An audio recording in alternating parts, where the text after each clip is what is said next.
মাটি দখলৰ পৰা বিৰোধী পক্ষৰ মানুহক শিকনি দিয়ালৈকে সব কাম কৰিব খোজে।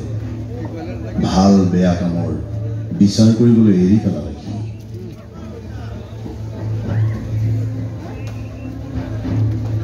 ইমানৰ পিছতো কিন্তু সি গানৰ কথা পাহৰি নগ'ল হিয়াৰ কথা।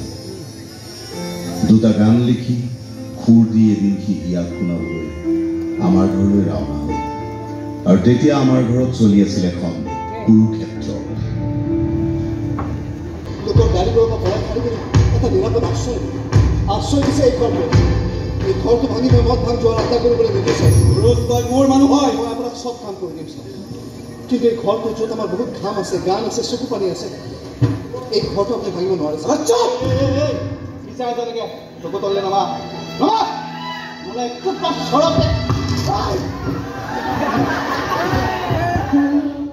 আৰু বেছিদিন জীয়াই নাথাকিম দাদা।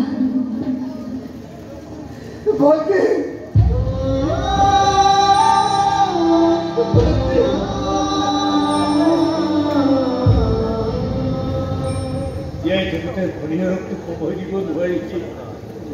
তাই কিন্তু তহঁতক একো নিদিয়াই থৈ যোৱা নাই। তাই চকুজুৰিটো বা হিয়া নামৰ ছোৱালী এজনীক দি থৈ গৈছে।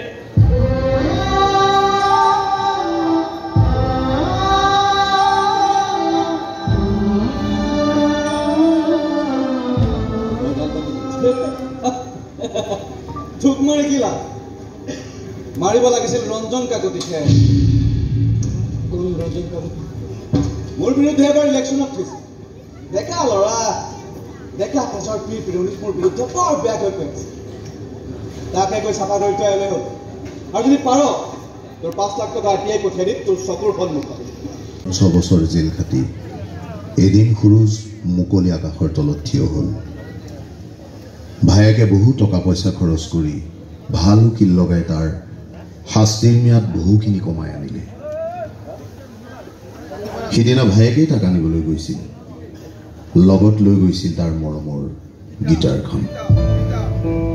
সুৰুজে গীটাৰখন এনেকৈ সাৱটি ধৰিছিল যেন তাৰ বুকুৰ মাজত হিয়াহে সোমাই আছে।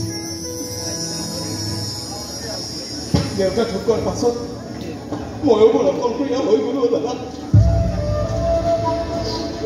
ৰীতা আহিছিল বিচাৰি, তাৰ কাৰণে কোনোবা কেটৰিনাৰ লগত গুচিটো। মই কিন্তু ঘূৰা গাঁৱে তাক খেলি দিছোঁ। কল্পনাৰ গাঁৱলৈ গুচিছিল। আৰু বিপুলদাই মাছ খোৱা দোকান এখনত হিচাপ লিখাৰ কামত সোমাইছিল। আৰু এই ৰোহন পৰাক যে সি তোৰ গানবোৰ নিজৰ নামত বজাই এতিয়া বহুত কেইটাই পালে জান। এতিয়া মিটিঙে গান চলাই ফুৰিছে।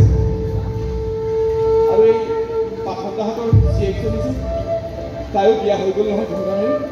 মাকে হেনো বুজি পালে আৰু মানিও ল'লে।